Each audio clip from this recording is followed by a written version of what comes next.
안녕하세요. 오늘은 결정장애, 결정적 장애라는 제목의 설교문을 좀 깊이 살펴보려고 하는데요. 네, 핵심 본문은 누가복음 9장이고요. 우리가 일상에서 겪는 거 있잖아요. 그 결정장애. 왜 선택 앞에서 자꾸 망설이게 되는지 그 이유를 좀 파헤쳐 보고요. 그리고 성경 본문을 통해서 어떻게 하면 좀 더 결단력 있는 삶을 살 수 있을지 그런 실마리를 찾아보는 그런 시간이 될 것 같습니다. 맞아요. 왜 우리는 이렇게 결정을 어려워하는지, 또 어떻게 하면 좀 더 확신을 갖고 선택할 수 있을지 바로 한번 이야기 나눠보죠. 네, 좋습니다. 이 설교문에서는요, 우리가 결정을 주저하는 첫 번째 이유로 책임 회피 심리를 딱 짚더라고요. 아, 책임감. 네, 단순히 그냥 잘못 고를까 봐 이게 아니라 그 선택의 결과까지 내가 다 져야 한다는 부담감, 그게 크다는 거죠. 그렇죠. 예를 들어 맛없는 점심 고르는 그런 사소한 걱정부터 시작해서요. 맞아요.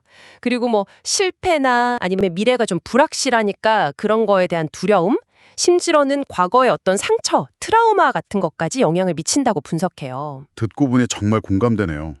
또 정보가 좀 부족해서 확신이 없을 때도 많잖아요. 그렇죠. 설교문에서도 예를 들었는데 탈원전 같은 그런 사회적 이슈요. 아, 네네. 일반인이 사실 모든 정보를 깊이 알기는 어렵고 또 어떤 게 맞는 정보인지 판단하기도 힘드니까 그래서 선뜻 입장을 정하기 어려운 그런 상황을 보여주는 것 같아요. 네, 확실히 그럴 수 있겠네요. 그리고 또 아예 선택지들이 너무 비슷해서 고민될 때도 있잖아요. 아, 네. 전형적인 짜장면이냐 짬뽕이냐. 그쵸? 바로 그거죠. 근데 여기서 흥미로운 점은 이럴 때는 막 깊이 고민하는 것보다 차라리 첫 느낌, 그 직감을 따르는 게 더 효율적일 수도 있다. 이런 제안을 해요. 오, 그래요? 그건 좀 의외네요. 네. 어차피 결과의 만족도나 손해가 비슷하다면 그 고민하는 시간 자체가 좀 낭비일 수 있다. 이런 거죠. 하긴 시간도 비용이니까요. 고민하다 시간 다 가죠. 네. 여기에 또 주변 사람들이 어떻게 볼까, 비난하지 않을까, 이런 의식까지 더해지면 결정은 더 어려워지는 거고요. 그러니까 이게 꼭 내 개인의 문제만은 아닐 수도 있다. 이런 말씀이시네요. 주변 환경 영향도 크고. 맞습니다. 그런 시각인 거죠. 격려가 참 중요한 것 같아요. 네, 이런 일상적인 결정의 어려움들, 이 망설임과는 아주 그냥 대조적인 모습이 저 누가복음 9장 본문에 딱 등장하는데요. 네. 먼저 51절에요. 예수님께서 예루살렘으로 가시기로 굳게 결심하셨다. 이런 구절이 나오잖아요. 이게 그냥 여행 가시는 게 아니었죠, 당연히. 네, 전혀 아니죠. 여기서 굳게 결심하셨다는 표현이 굉장히 강한 의지를 보여주는 겁니다. 그러니까 예루살렘길이 결국 십자가 그리고 죽음으로 이어지는 걸 아시면서도 그 하나님의 구원 계획, 인류를 구원하시려는 그 뜻을 이루기 위해서 아주 단호하게 나아가신 거죠. 와, 정말 대단한 결심이네요. 그 무게가 느껴지는 것 같아요. 네. 그런데 바로 다음에 나오는 제자들 모습은 이거랑은 정말 정반대예요. 맞아요. 그 사마리아 사람들이 예수님을 안 받아주니까 야고보랑 요한이 막 화가 나서 저기 하늘에서 불을 내려서 저 사람들 다 멸망시킬까요? 이렇게 묻는 장면이요. 네, 좀 선택하죠. 네, 예수님께서는 당연히 꾸짖으시죠. 아니 근데 어떻게 이렇게 좀 극단적인 그런 생각을 했을까요? 설교문에서는 몇 가지 가능성을 좀 제시하는데요. 첫째는 그 뿌리 깊은 편견 있잖아요. 아, 유대인이 사마리아인을 좀 멸시했던 거요. 네, 그런 역사적 배경이 작용했을 수도 있고요. 둘째는 그냥 단순한 분노, 그리고 셋째는 어쩌면 뭐랄까 예수님 인기가 막 높아지니까 자기들도 뭔가 좀 힘을 가졌다고 착각했을 수도 있다는 거예요. 아하, 힘을 좀 함부로 쓰려고 했던 걸까요? 약간의 교만? 그렇죠. 좀 위험한 태도죠. 설교하신 분의 개인적인 경험담, 미워하는 기도의 위험성, 이런 이야기도 이 부분을 좀 뒷받침하고요. 진정한 용기가 무엇인지 다시 생각해보게 되네요. 그냥 막 힘을 휘두르는 게 아니라 오히려 축복의 통로가 되어야 한다. 이런 교훈으로 이어지는군요. 네, 맞습니다.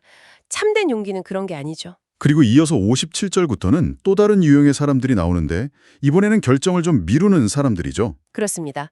예수님 따르겠다고 말은 해요. 그런데 근데 먼저 아버지를 장사 지내게 해주세요.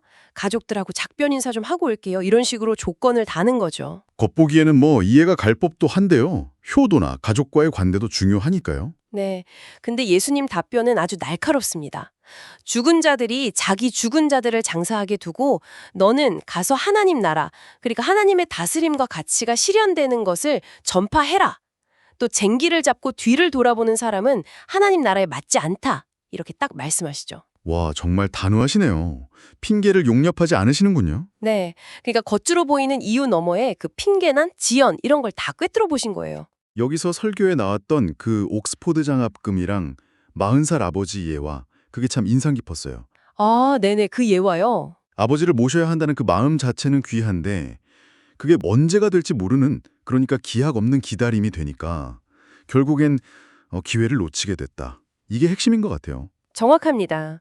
나중이라는 그 막연함, 그게 문제인 거죠. 아버지가 문제가 아니라 기약 없음이 문제인. 네. 그래서 이 설교문은 이런 질문을 던져요.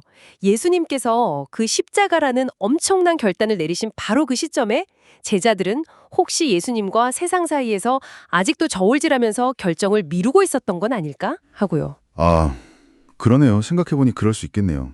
우리 인생이 사실 유한하고 언제 끝날지 모르잖아요. 정말로요. 그래서 결단이 더 중요해지는 거군요. 설교문에서는 우리가 예수님을 좀 더 깊이 알아갈수록 그분을 따르기로 결단하기가 더 쉬워진다고 말하죠. 네, 그렇습니다. 아무래도 그분을 더 알게 되면 신뢰하게 되니까요. 그리고 올바른 결정을 위해서는 성령의 인도하심, 그러니까 신앙 안에서 우리를 옳은 길로 이끄시는 어떤 영적인 도움이 필요하다. 이 점도 강조하고 있습니다. 갈라디아서 얘기도 잠깐 나오고요. 네, 성령의 인도하심 중요하죠. 네, 그래서 오늘 살펴본 이 자료는 예수님의 그 확고한 결단하고는 참 대조적으로 분노에 차서 잘못된 결정을 내리거나 아니면 변명으로 가득 차서 결정을 미루는 그런 모습들을 보여줬습니다. 그렇죠. 사소한 선택부터 시작해서 인생의 정말 중요한 결정까지 우리는 정말 매 순간 선택의 갈림길에 서 있는 것 같아요. 정말 그렇죠. 네, 끊임없이요. 그래서 이 잔료가 우리 청취자분들께 던지는 마지막 질문은 이런 것 같습니다. 혹시 당신도 예수님의 부르심 앞에서 세상과 저울질하면서 결정을 미루고 있지는 않으신가요? 한번 돌아볼 필요가 있겠죠. 쟁기를 잡고 뒤를 돌아보지 말라는 예수님의 말씀이 오늘 당신의 삶, 그리고 당신의 결정에 어떤 의미로 다가오는지 한번 잠시 생각해 보시는 계기가 되었으면 좋겠습니다.